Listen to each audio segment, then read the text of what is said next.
Hi, welcome back to Dr. Introspect TV, and it's your host, Dr. Introspect, and I'm back. I said that's going to be my intro for the next 3 months so that you guys get used to just seeing me here and knowing I'm not going anywhere. And with that being said, today we're going to be talking about Kissing Booth 2. Stay tuned.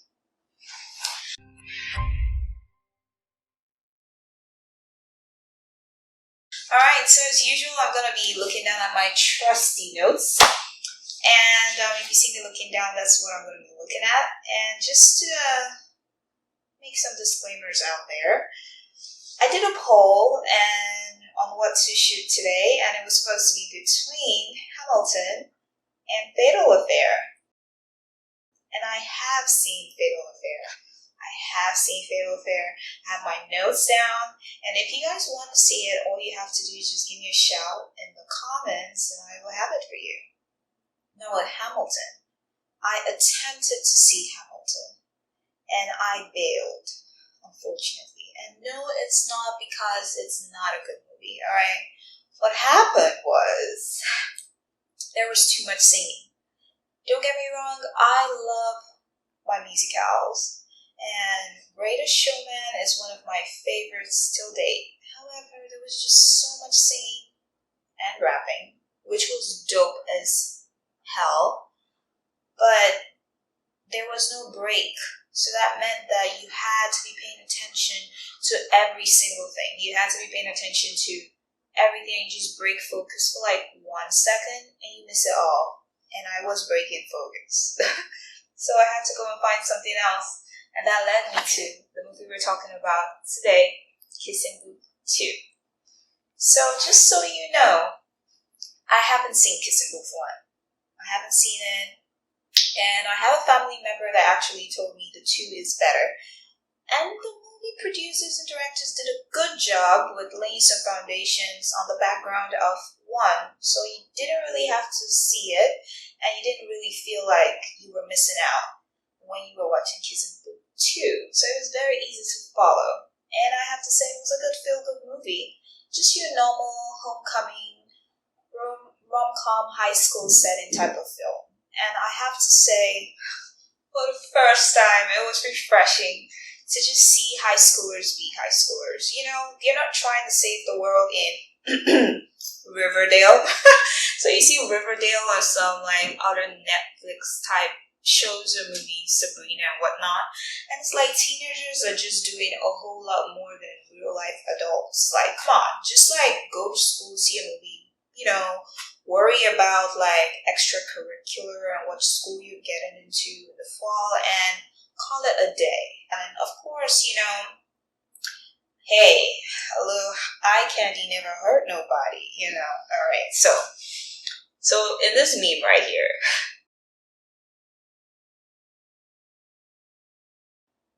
it's like teenagers are not teenagers anymore. You'd be lucky if you just see a regular movie like this one, And there's this whole thing about grown ups, way old people playing teenager characters in movies. So it's kind of weird because in the media, there is a sexualization of teenagers. And it's kind of weird because adults are watching the movie, but then we're all anti, doing anything with minors, but they're portraying minors in sexual ways. And then the people playing the minors are not minors. So it's okay, well, we're not watching minors. It's adults. So it's not wrong. However, I don't know, it's just weird. If you guys want me to make a commentary on that, I do have tons of opinions, so just let me know. So enough of my rambling. Straight into the lessons of this movie. So, what are the lessons? Well, as you know, as a person that studies human dynamics, I did pick on some notes here in this film. These are the 4 main characters that this entire story is basically based on. And, of course, the interconnectedness of them and how that plays out. The first thing I want to talk about is with regards to openness. order to have successful relationships and friendships, there's going to be that need for you to be completely open, to be able to share these things with your partner. And we saw here that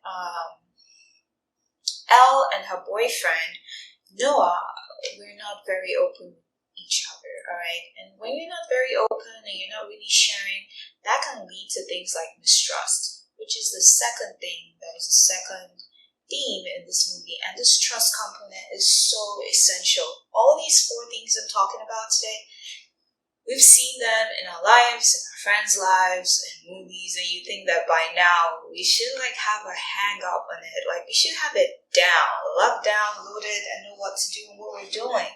But we still keep making the same mistakes. And I think those are the things that make this movie so relatable. Even though it's happening in a high school setting, you can easily see yourself either as someone who's made those mistakes before in your past relationships or someone that's still making them now. The good thing, though, is you can learn. We can all learn. So, mistrust. It seems from the movie that Noah has a back history of being kind of sort of player, So when you know what someone has done before, maybe your partner used to be a cheat before, or you got him through cheating, you start to feel like maybe something can be happening, but as we said, because there wasn't that openness going on, it left room for mistrust. So in regards to mistrust, Noah not being able to share that, look, he wanted to have the type of relationship or friendship rather that Elle had with her friend Lee with this other girl, Chloe. So Noah was trying to have that kind of bond with Chloe. And that friendship was also sparing him the grief of his grades slipping and how he was feeling bad about that. And he didn't share either of these things with Elle. And then Elle, what happens when you leave people with gaps of information? They fill it in themselves, right?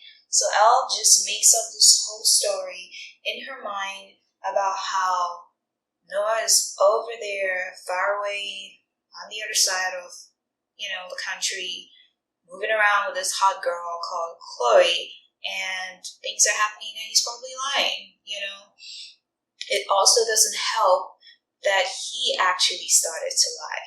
So he was lying about where he was going. And then when you lie, even if you're not doing anything, it just makes the other person feel like, okay, something is definitely going on. And I'm not gonna lie, I'm watching him and I'm like, okay, yeah, this fine guy, of course, yeah, he's cheating, yeah, let's just keep watching and just hear it. And they were such good actors about it, they were so good at acting, I don't know, I did feel like even if Noah wasn't doing nothing, I felt like Chloe wanted him, at least from the acting, so it wasn't too hard for Elle to jump to those conclusions that, okay, he's lying about where he's going, he's definitely doing something with her, and things like that. And I can understand where he's coming from, but again, sometimes you set yourself up for situations that create mistrust. We also see the whole trust dynamic thing going on with Elle and her best friend, Lee. Right? So this is actually a friendship basis, and here her inability to just, tell him that, look, I'm considering going to Harvard. And even at the end of the movie, it still seemed like she lied. All right, she told them that she's on a waiting list. I guess she's trying to give herself time to think of where she really wants to go and how she can break the news to them. But even at the end of the movie, she hasn't really resolved, or I don't know, is it that she hasn't really learned, or she hasn't really resolved those lessons about being open and, trusting, and how not being open can create scenarios of mistrust. We also see in the dynamic between Lee and Rachel, his girlfriend, where she begins to lose trust in him. Now, it's not because he's cheating. It's because he is not able to tell his friend Elle that he and his girl need some space. The fact that he lied about handling it and didn't really handle it really broke Rachel's trust and probably affected her ability to continue to stay in the relationship and love him. Moving on from trust, we go to communication.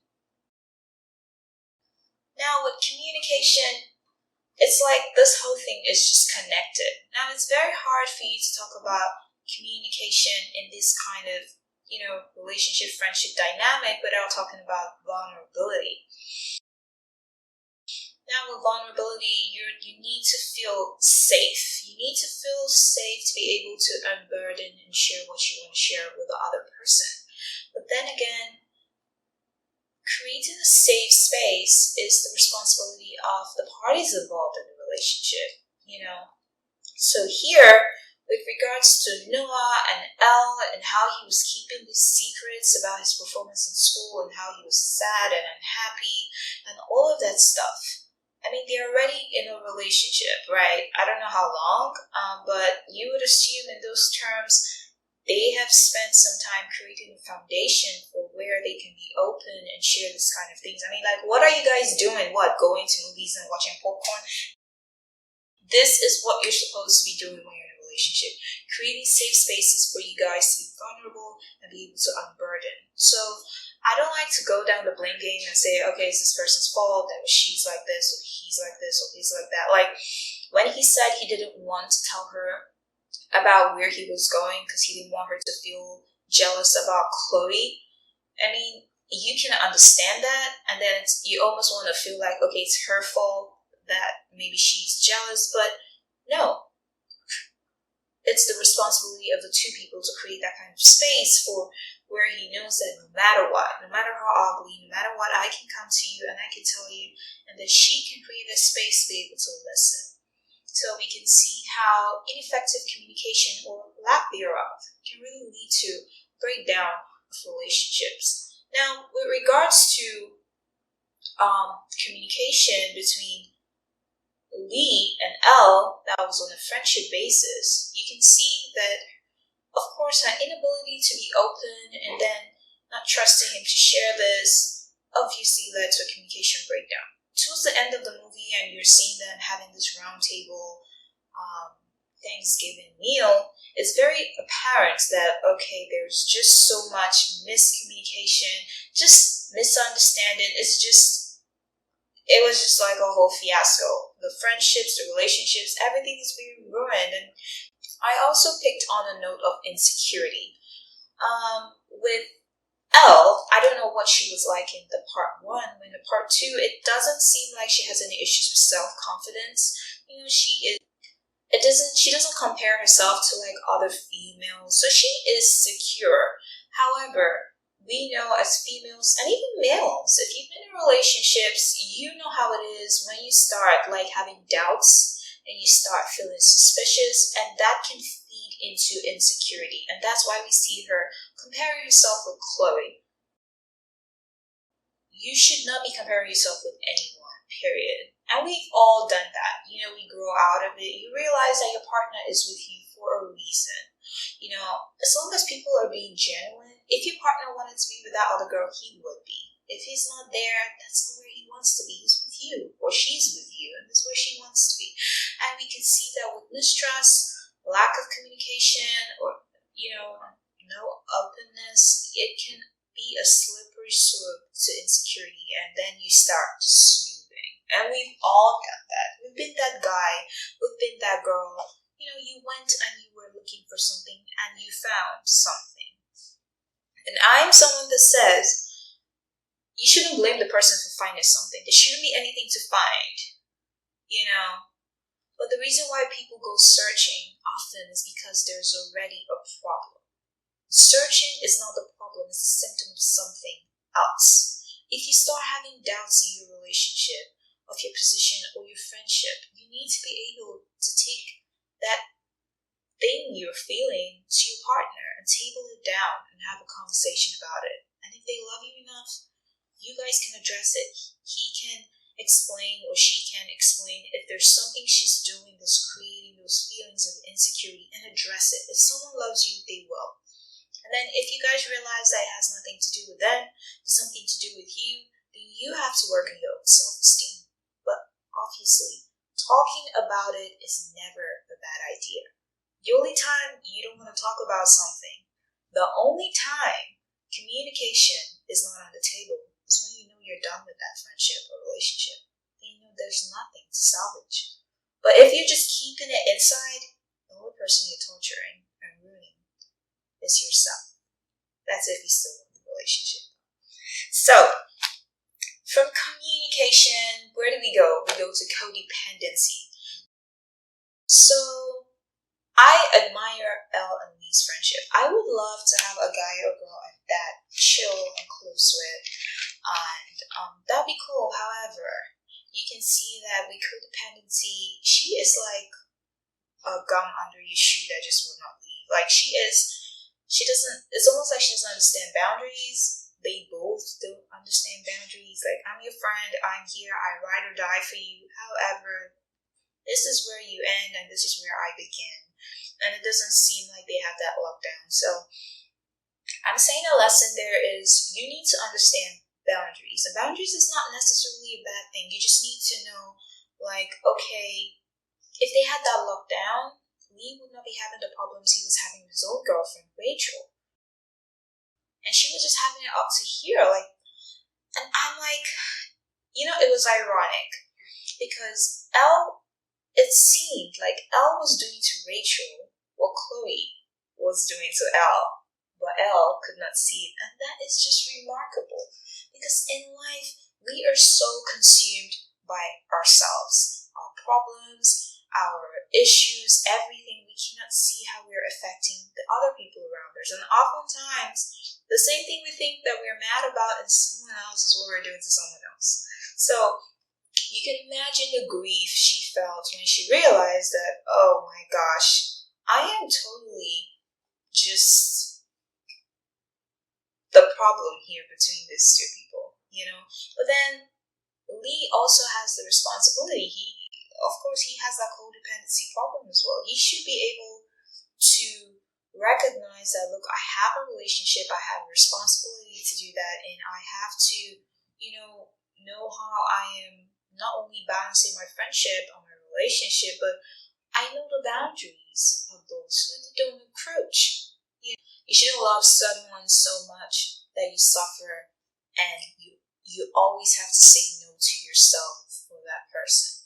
Your friendship should not be so important that you always have to say no to your relationship for that person. And a friend or a person that will be demanding such from you is not really someone you want in your life. But in this case, we can see that Elle was unknowingly kind of letting that happen. I have to mention that the final overarching theme here was just finding yourself. This movie starts off with Elle trying to define herself by the boy she's dating, Noah, how much she loves him. And her identity with him is so strong that she's willing to give up going to Berkeley, which is her dream, to be with him. Because being in a relationship with Noah is basically who Elle is right now. Noah's girlfriend. But who's Elle? Elle is also defined by her friendship with Lee. And it's like, being in a friendship with him, he's her BFF of life, is who Elle is. But who's Elle? By the end of the story, we have a clear picture of Elle, and it seems like she was reconciling who she was, irrespective of these people. Your identity should be secure, and it should come from you. It should come from the self, from within, not outside. Not what you do, not your work, not who you date, not where you live. None of those things, because those things can change. So it's who you date, then when you're not dating them anymore, it's not like, who am I? So, the overarching theme was basically an identity issue, and it does seem like Elle resolves it in the end. So, that's definitely a lesson that we can all take for ourselves. So, with that being said, that's the end of what I have for you today. Oh my gosh, I totally forgot about the kiss with the other guy, Marco, right? Marco was so dreamy. He's probably my type. Okay, my type is not what this conversation is about, but I was very, for someone that was rooting for Noir to be the villain, the cheat in the story, and then seeing that he didn't really cheat and it was actually a whole huge misunderstanding. I felt like I was eating my own words in my head, my thoughts actually. So the kiss that she shared with Marco, it's unjustifiable. Alright, it was wrong. Let's just call it what it is. It was wrong. I know people would be like, oh well, she's a girl and maybe that's why. No, it was wrong. She shouldn't have. But I can understand in her mind, she was probably thinking, well, this guy is already cheating and he's already said he's gonna come here, and she was thinking he's coming here and Thanksgiving's gonna break up with her.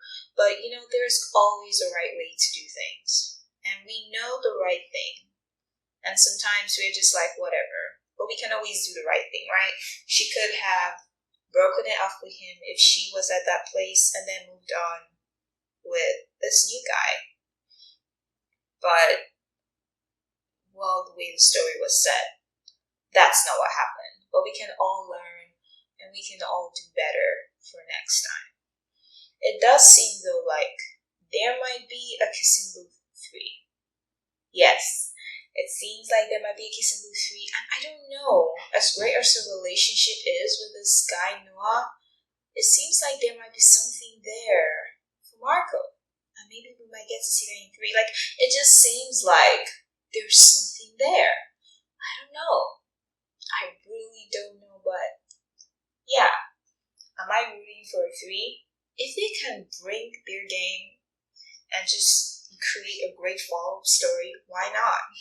Hopefully it doesn't end like, those movies that just keep pushing it, like Fast and Furious or Pitch Perfect. Like, there's some movies that just take it too far and it's like, they kind of kill it, I think I have faith in them to push out another one, make a franchise out of it, and keep it there. And just make a really good story out of it. But yeah, the kiss, it was great.